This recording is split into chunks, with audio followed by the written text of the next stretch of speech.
มาสูงพี่น้องผู้ปกครองเขากูเกาะกันเนาะคำขึ้นในก็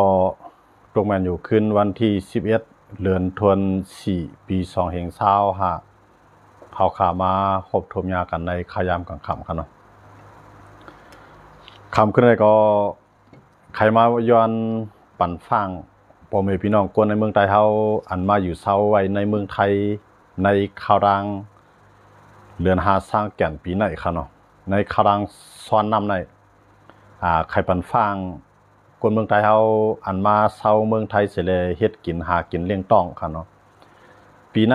ภายดังเมืองเกียงใหม่ครับเนาะภายเจ้าหน้าที่ตำรวจตั้งเมืองเกียงใหม่เขาปืนเผาออกมาเตะตังกิกตังหลันกดทัดเฮาแห้งครับเนาะย่าก็ภายดังลงปองซึ่งเขาก็ออกปันไว้อาขว้างให้ตำรวจในกดทัดและเต็มตีย่าก็ตังกิกตังหลันตรวจแจดหนังหือก้นเมืองตีรถเพกึ่งกลางเกี่ยวคองเลยลองรถลองกาเนี่ยปันเจ้าปันภูมิปุนพรภายเจ้าหน้าที่ตำรวจเขาเตรียมทนครับเนาะปีในอะไรว่าเป็นอันสร้างมาตั้งลงปองซึ่งเขาสร้างมาหาวแห้งไว้ครับเนาะย้อนมาจากไหนในเฮาคาใครมาฝากปันพ่อแม่พี่น้องคนเมืองไทยเฮาเลยว่ามาฟังกันนั่นขนาดเนาะเฮาอยู่เมืองไทยเฮาเนี่ยเฮาไปตีใหม่มหาธิกัด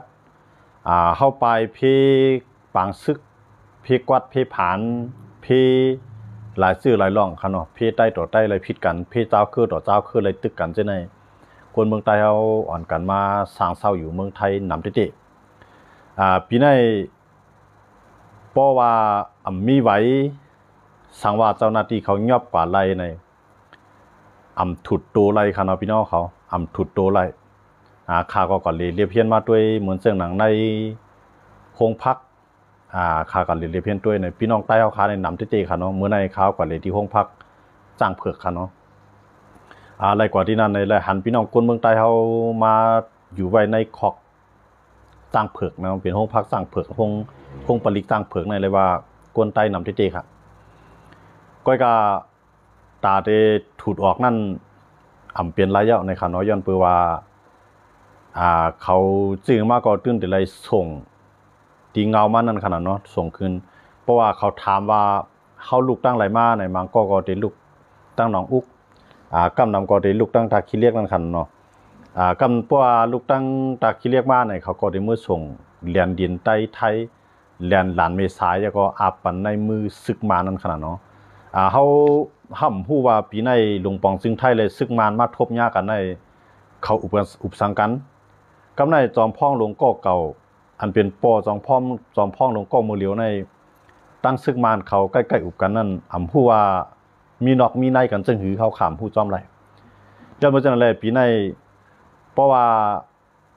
มีไหวเสียวก็เขามาญาเปิ้นยอบไรในตาได้ขึ้นถุดตัวออกขึ้นนั่นเขาตึงน้ำปันล่าๆค่ะเนาะเหมือนกับก่อนวันหลังปวนมาเมื่อกับปวนมาได้เพราะว่าตุกอยู่ในห้องพักต่อตานมันเนี่ยก็ถุดออกไล่อยู่ก้อยกาปอกในปีในเนี่ยถุดไล่ครับคัดใจถุดก่อมถุดไล่ครับนะย้อนมาเช่นเลยอันในเป็นอันดีไม่ใจก็ในเพราะว่าเอามือเฮาในหนึ่งในซึกมันตำวางไว้เปิงอันว่าอายุ45ลงไต18ขึ้นเนื้ออันนั้นมันเขาในเปลืองการเก็บซึกอันนั้นก็ลองหนึ่ง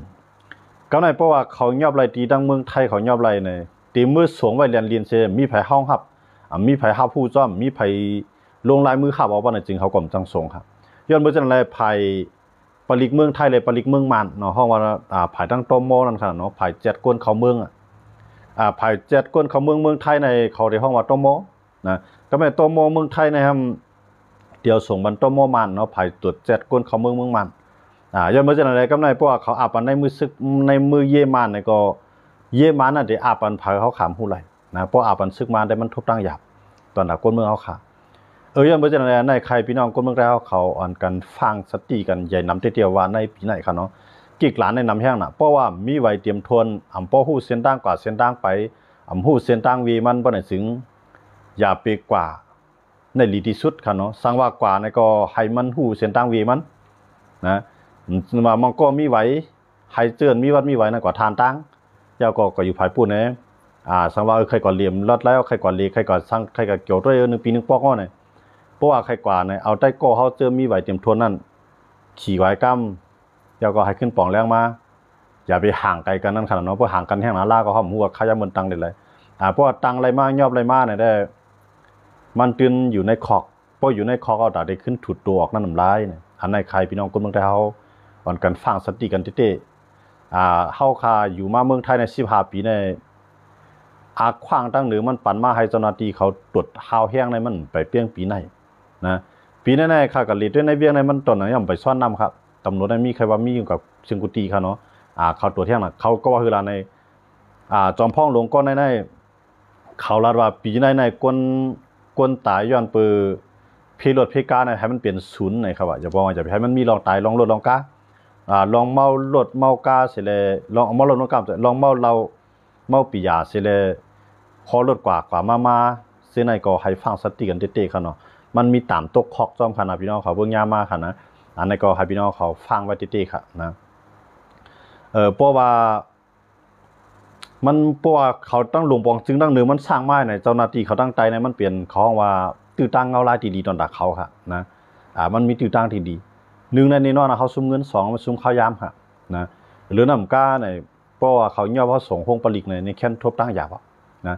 ข้ากับด้วยในห้องพักหลายตีในมันนำแห้งไว้เต้ๆค่ะเนาะมันนำแห้งไว้เต้ๆก้นมือผมตุ่มตัวค่ะพี่เนี่ยค่ะเนาะอันนั้นก็ใครฝากกันเต้ๆค่ะกำในเกี่ยวข้องในรองยาในก็คนเมืองใต้เขาก็เอาเขามาขายกันนำเต้ๆก็ในพอเขามาขายเอาในใต้เขาหนังกันขึ้นหักหลังกันก็มีน้ำยันเมื่อหาในมันหิมลูกค้ากันห้องว่าหิมลูกค้ากันนั่นค่ะเนาะกูเบิ่นมาซื้อของมันนะมันก็ขายอยู่ใกล้กันมันกูเบิ่นมาซื้อของมันในพวกก็ในขายเนี่ยเขาได้แจ้งกันในใต้ดอกใต้กันก็ในใต้เขาก็กำนำอันยามกินยาทั้งเมืองใต้มาอยู่เมืองไทยพวกเมืองยาป่ายาจังนั้นเนี่ยเขาก็ซ้ำยากินกับจอมแทงเนาะเขาก็ซ้ำกินยาซ้อมเองเนี่ยอันนั้นก็ลองหนึ่งค่ะเนาะเฮ็ดให้คนเมืองใต้เขานั้นเพื่อเขาทบตั้งหยาบมาเนี่ยเขาซ้ำเปียดแกงเก่าเขานั่นน่ะมันก่อกันเฮาว่ากูก่องเปียดแกงตั้งยามเขาขายแล้วก็มาอยู่เมืองเปิ้นก็ตึกมันเป็นสังลงเมืองไทยได้เปิ้นเอาตายแก่น่ะก็มกตกคอกเนี่ยกูไผนั่นขนาดเนาะก็ในเปิ้งยามมาน่ะได้มันซุ่มเงินเฮาซุ่มข้าวยามเฮาพอมีพี่น้องลูกหลานเฮาก็ไม่ใจจ้อมเฮาแทงนั่นขนาดเนาะอันนั้นก็ใครฝากฟังบันทิว่าสังเจว่าเฮามาอยู่เมืองเปิ้นในเฮาโดดด้วยว่าวันเมืองขึ้นใหญ่นั้นมั่นใจก้อมกาสู่ยาสู่พินให้แลขึ้นใหญ่มาไหลเฮามาอยู่เมืองเปิ้นนั้นเฮามาคัดใจหาเงินหาตองเฮามาคัดใจหอมแฮงเฮาหนังหือลูกหลานเฮาได้ขึ้นใหญ่เหมือนเปิ้นเปียงปอเหมือนหนังเปิ้นวันมื้อนาเนี่ยวันกันมีตั้งคัดใจจังไหนเสมาก็กะมาก็ซ้ำมาเอาตั้งเกี่ยวเจ้าเก่าเป็นใหญ่เสแลเขาได้มาอยู่เมืองในใครกินสังกินนะมือไปตายนะพวกตายมามันได้กินเอากินไว้มือไปตายในกว่าอำทอมลูกอำทอมเมครับป้อลูกว่าก็เกี่ยวลูกป้อเมว่าก็ใครพิษเมเนี่ยมันเปลี่ยนมาจังไหนมันเฮ็ดให้นาเฮือนลู่นาเฮือนยุงหรือเสียเฮาเฮ็ดให้ตัวเฮาย่อเนี่ยเฮาเฮ็ดให้ปากกวนในเฮือนเฮาหรือเสียให้ปากกวนในเฮือนเฮาย่อเนี่ยเฮ็ดให้ปานในจื้อคือเฮาย่อมเฮาเนี่ยเพราะว่ากวนใต้เขาในอ่อนกันกินยาหน้าโรงเนี่ยเพราะว่าเปิ้นต่างคือเปิ้นโกจับยาย้อนเปิ้นเฮาเปิ้นโกลูกหลานเปิ้นกินยาจ้อมเฮาเหมือนเฮาเนี่ยเปิ้นก็ติหาตั้งพิษใส่บ้านเฮาคนไทยคนใต้เขาในอ่อนกันขายยาอ่อนกันกินยาน่ะเนี่ยเปิ้นก็จังเฮาแทงก็อยู่ที่ใดก็เปิ้นใกล้แจ้งกันในผู้เปิ้นแจ้งมาผู้เปิ้นแจ้งเจ้าหน้าที่เข้ามาเนี่ยเปิ้นที่ว่าหมู่ไทยใหญ่เขาจังนั้นจังไหนเป็นจังนั้นจังไหนเนี่ยก็ในอันเปิ้นมาได้เปิ้นอ่านมายอบเจ้ายาคนกินยาคนขายยาให้เก่าก็กะเบิ่กำลื่นมาเนี่ยกวนเจือนอยู่หิมหอมอันอยู่ห้องขาดห้องแถวอยู่จำกันมาเนี่ยพวกเปิ้นมากดมาทัดมาแจดมาเนี่ยยากวนก่อมมีวัดมีไหวพวกนั้นป้ากว่าบ่นั้นจึงอันนั้นปองว่าตกขอกนะคำเอาตกขอกลงครับหมดแล้วในขอกลงนั้นมันใครเตรียมไว้แล้วนะเขาเดี๋ยวตกในห้องพักกำในห้องพักเนี่ยมันตุกข้านหรือขอกลงทางย้อนบริษัทขอกลงในมันยังกว้างนะในห้องพักในมันแก็บมันแก็บอยู่กันในข้ากะลิดด้วยในมือกันในข้ากะลิดด้วยที่ห้องตำรวจในห้องปลิงในที่ตั้งเผือกในอยู่กันในเป็นแถวค่ะเป็นพี่น้องคนเมืองใต้เขากำนำค่ะเนาะว่าคนยิงคนจ่ายคนยิงก็อยู่ด้วยเขาคอกคนจ่ายก็อยู่กันหูหลายคอกค่ะเต็มเสียงในนั้นค่ะนะกำนำในเป็นพี่น้องคนเมืองใต้เขาขนาดเนาะ อันไหนเขามาหาเราเนี่ยโอ้เขามาอยู่เมืองเปื่อนเขามาหาเงินหาคำเขาไปทีมไม่มาหาดิกัดเขาไปตั้งผ่านมาหาตั้งมากตั้งมีตั้งขึ้นใหญ่เขาเนี่ยก้อยกากำลืนมาเขามาหนุ่มไอเคียเหี่ยวในห้องลือตำรวจนั่นค่ะเนาะห้องว่าห้องพักนั่นค่ะเนาะในห้องลือตำรวจในคอกห้องลือตำรวจหน้าเนี่ยมันเปลี่ยนอันนาเวทนาเนาะนาลีใจเรียกเตี้ยนต่างซึ่งคือเขาขาดที่ค่ะเนาะเพิ่มยอบเขาไว้นำก็เบิ่นปันกินอิ่มนะเขาก็เลยกินอิ่มครับพอมีพี่น้องมาเยี่ยมมาใจก็ดีใจนึงเพราะมีพี่น้องมาเยี่ยมมาใจก็เขาก็เลยกินอิ่มนะเจ้าก็นำก็เตรียมทวดก็ในตั้งห้องขี่ตั้งห้องเขานอนนั่นมันแข่งกันโคมาอุดเนี่ยก็หมอกเปียงแอวนะแกนะเปียงแอวเปียงอกนะแกปนนางลงกับก้องก็นางขี่นั้นก้องก็นอนในสุดอายหินมันเงี้ยนะก้นให้เขาเย็ดใส่น้ำหนักนะในห้องลือเช่านั่นในห้องลือเช่าใช่ในห้องพักในห้องตำรวจนั่นครับย้อนเบอร์เจนั่นแหละในเฮาคาใครพี่น้องคนเมืองใต้เฮาซื้ออันมาเฮ็ดกินการหากินเลี้ยงตองเส้นได้เนี่ยเพราะว่าที่แล้วปื้นที่ไหลมันมียาเหลืองหนาอย่าไปสังว่าอยู่ในก็ให้หมองเงื่องหมอฟังสติน้ำเพราะว่าเปิ้นมาหาก้นขายยาเปิ้นมาหาก้นกินยาในมากยาใส่ก้นมีไหวบ่ได้ถึงมือเหลือในเปิ้นว่าอยู่จ้อมลอยเปิ้นกว่าในเปิ้นว่าครับนะเพราะว่าเปิ้นกว่าในเปิ้นได้เพี้ยนก้นของเปิ้นในเปิ้นฮู้ก็เหลียวว่าเฮาได้เรียนไปนะเปิ้นเพี้ยนก้นของเปิ้นไว้เหลียวเป็นชุดนะมันแสดงว่าก้นไปทางไหนเนี่ยเปิ้นได้เปิ้นสอนมาเป็นทางการครับเนาะแต่ได้ฮู้ซิหมอเฮานั้นง่ายๆก็อันนั้นก็ใครฟังเนาะ1เป็นก้นจ้าในอันมันหลากหลายในเปิ้นกูปอกได้ว่าก้นยิงก้นจ้าในเขายอบหมดครับก็อันเขามือหางยอบจอมหวยจอมลอยจอมมันเหตุการณ์ให้การสวนที่นั่นเลยก้นยิงในมังกรน่ะมีก็เขาย่ำเอาค่ะนะก็เขาเลือกเอาก้นซ้ายเปิ้นก้นซ้ายนั่นแหละอายุ60ลงไตว่าเขายอบไรได้เขายังถึกเอาอยู่ค่ะอันในเฮาขามาวนด้วยในมันเรียบเปลี่ยนกันงบงี้กันตั้งซึกมันมีหนังเหลียงเสแลโคมมือกันตั้งในก็ยอบหนังหือก้นเต็มหนังหือก้นก็เต็มหันหลักเขาเมืองเต็มร้อนน้ำยอบไปเอากดส่งบันนะก็ย้อนเบอร์หาใน1ในเมืองไทยก็ปานาขว้างเฮ็ดไว้ครับนะปานาขว้างเฮ็ดไว้ก็ว่ามังโก้เนี่ยมันตึกเข้ามาให้มั่มตันมังโก้ก็มีเงินเสมเฮ็ดก็ในบ่เฮ็ดจังนั้นในข้าวยามันเปิ้นเฮ็ดไว้นั่นเปิ้นได้เปิ้นใครให้กวนอันเปิ้นเฮาว่าใต้ลิ้นเนาะจะว่ามันที่มันจะอยู่ใต้ลิ้นก็มันอยู่ภายใต้ปักเปืองมันอยู่นอกปักเปืองนั่นขนาดนอกปักเปืองมันตั้งวางไว้ก้นอยู่กินเมืองเปิ้นได้มีไว้กับตัวนะไว้กับตัวก้นคืออะไรคือนึงว่าได้มีไว้กับตัวได้ฮู้ว่าที่กว่าที่มาเป็นก้นคือสังเป็นก้นเมืองไหลมันได้มีประวัติเนาะห้องว่าปืนของมันปืนตู่ของมันนั่นถึงได้มีค่ะก็ในเมืองไทยเปิ้นก็ปูดปนาขว้างปันข้าวยามปันเฮาเฮ็ดก้อยกาคันมันก็สูงนะหน้าผมเหมือนมันยันเบอร์มันผ่านในหน้ามันผ่านเพราะกาก้นกลางอันในกาคันมันก็สูงนะ1ก้อนเนี่ยมันแจมกับ 15,000 นะ1ก้อนในหมอก 15,000 ในมันก็เข้ามาหมายในมีขอรายการงานก่อนไปเรียนมันจังเฮ็ดเนาะป้อมจังเฮ็ดมาก็ในเบิ่นยอบเลยมาเนี่ยเสียงนำเลยเสียนั่นแทงเนาะอันนั้นก็เป็นปัญหาหนึ่งก็ในเฮาเฮ็ดอยู่ไว้เฮาเฮ็ดอยู่ก้อยกะห่ำไปมีปอเลี้ยงซึ่งในก็ซ้ำไรกว่าจางเปิ้นเฮ็ดซึ่งในก็พวกเปิ้นยอบเลยมาในไผก่อมภาพพุ่นพรทับปันเฮานะเปิ้มย่ามาก็อยู่กันรอดกว่าก้อยกะเปิ้งย่ามาในไผก่อมภาพพุ่นพรปันเฮาค่ะนะอันนั้นได้กูไผพายมันเป็นการไผการบ้านเฮาค้ำว่าดังกันอันนั้นเฮาเป็นใต้ก้อนนึงไงเฮาเป็นคนเมืองใต้ก้อนนึงไงเฮามาหันซื้อคือเฮาทบจังได๋เขาอีหลูกันเต้ๆครับใครจ้อยกันนะครับนะใครจ้อยกันใครเอากันออกมาอันง่ายกว่าเช่นนั้นก้อยกะเปิ้นกับอุบจ้อมเจ้าหน้าที่เปิ้นลาดทางจ้อมเต้ๆครับนะเปิ้นลาดทางจ้อมเต้ๆมันเป็นตั้งพี่ช้างเนี่ยตั้งพี่ที่สังยอบมาเนี่ยเขาได้ถามจังได๋ก็เจ้าก็เขาได้ใครเงาต่อไปเพิ่นว่าเป็นก้นก็อะไรยอบมาได้ใครที่เลยกว่าหางเงามันที่ยอบมาเนี่ยมันให้เขาเมียงกันได้เป็นตอนขนาดนะเฮาอายุกูแดงปลิกเนาะปลิกตั้งมีแจ่มเมืองยอบก้อยกามเป็นในนาทีอำเภอฮอดก็ในมีแจ่มนั้นยอบมามีแจ่มขึ้นได้เลยมื้อส่งบันตั้งฮอดกำในตั้งฮอดก็ขึ้นเอาส่งมาปันในเกียงใหม่กำในเกียงใหม่ก็ได้เลยร้อยอาปันต้มโมย้อนเบอร์ในคอกต้มโมนั่นเตรียมเชิงกูเตียวมีตีไว้มันมื้อเหลียวในคนเมืองใต้เฮาขาคนเมืองตุ่มตู้เขาในเขาแจกกันอยู่ครับนะเตรียมอยู่ที่ต้มโมนะกูบอกได้แต่อยู่ที่ต้มโมที่สนามบินค่ะเนาะมื้อเหลียวในห้องต้มโมนั่นมันเตรียมจังไว้เขาก็กะพักไว้สาขาย่อยมันเนาะมันจะนั่งห้องพักเมปิ้งในห้องพักตั้งเพิงในห้องพักเมริมเนี่ยจำที่แล้วกว่าที่นั่นนะครับเนี่ยนะก็ในพวกตั้งต้มโมเขาว่าถึงข้าวยามเอาหรือส่งเอาเขาก็ได้ส่งมื้อกว่า ก็ในบ่สงมือกว่ามืออาบใส่ในมือซึกมานเขาเย่มานเขาบ่ได้จึงเขาก็ได้มือคัดแทงนะเขาได้มือคัดแทงเพราะว่ามันเท่ามันสังก็เขาอาจจะปล่อยฮื้อเพราะมันเท่าหมอกยิบกองไหลเข้าปังตึกเขาเดียวเฮ็ดซื่อคือเฮาขามล้ามไหลอันนั้นแนวตั้งมันได้แหลบกว่านํไว้พวกตัวดีเขาเอาปากคนยิงเนี่ยมันหลากหลายที่ไหนครับนะมวนตั้งเนี่ยว่าคนยิงคนใจว่าเขายอมแหลมีไว้ในเขาโตกับหมดนะพอโตกับหมดก็ขึ้นกับอุปในก็มันก็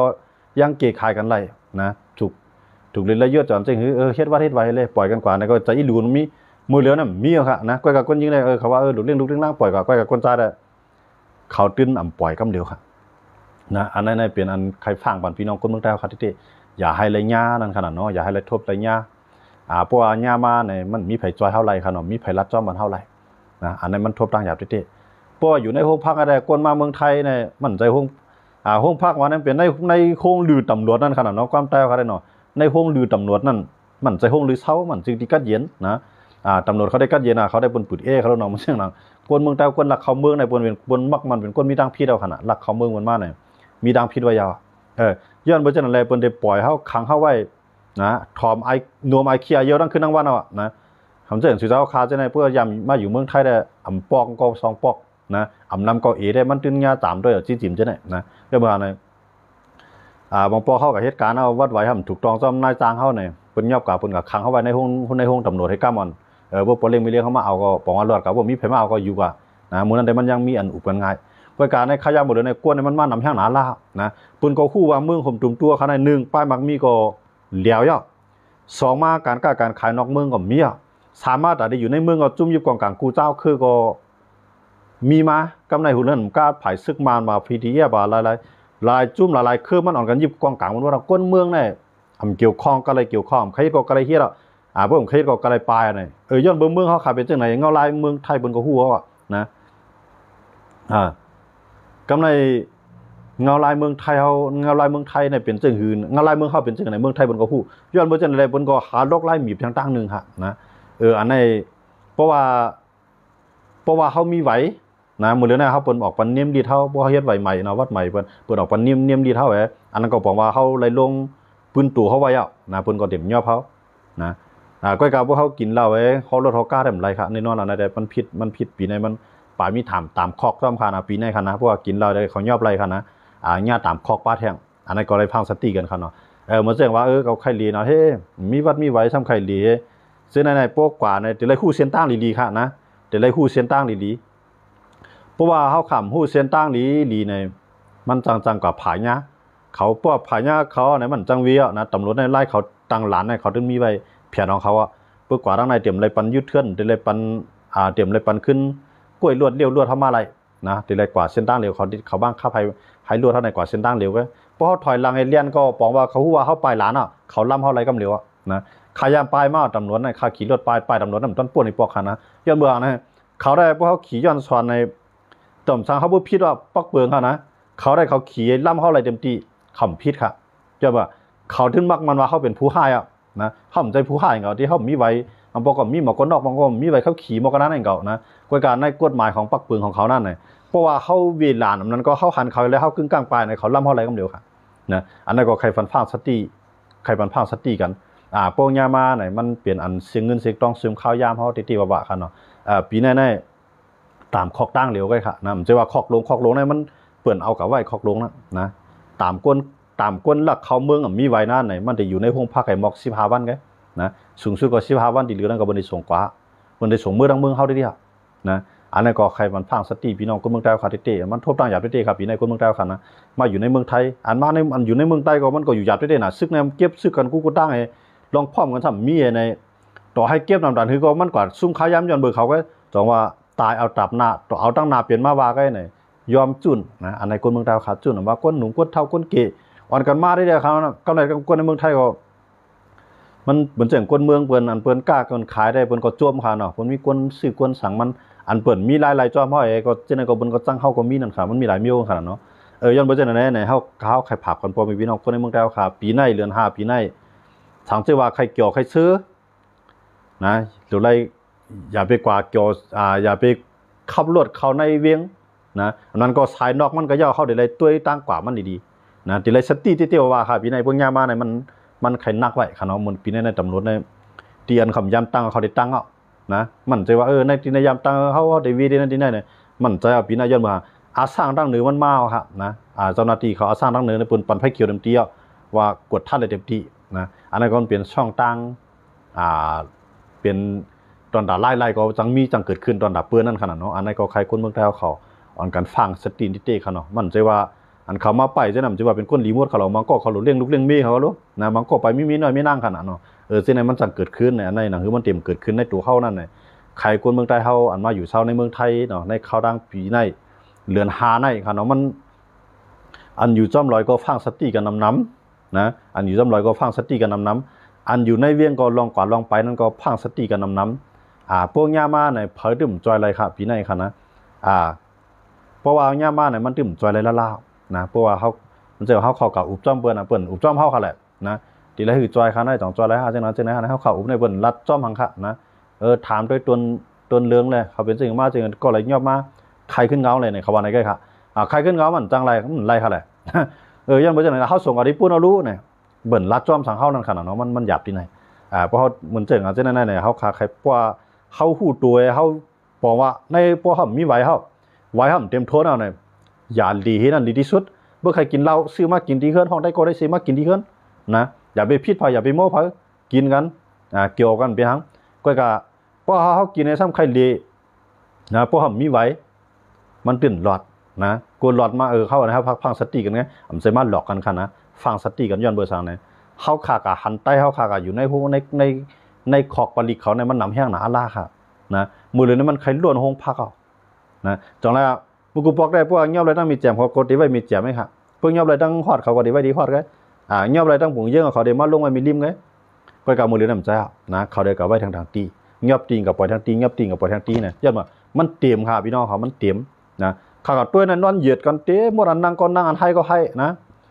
อันยุ่มมันยุ่มขู่มันยุ่มมันตั้งร้องไงตั้งในแต่มันหายยังไหวมันอ่ะนะตรงว่าเขามาทบจากนั้นแล้วเนี่ยเขาอีหลูกวนเขาก็พร้อมตั้งใจกันนั่นขนาดเนาะย้อนเบอร์ช้างเนี่ย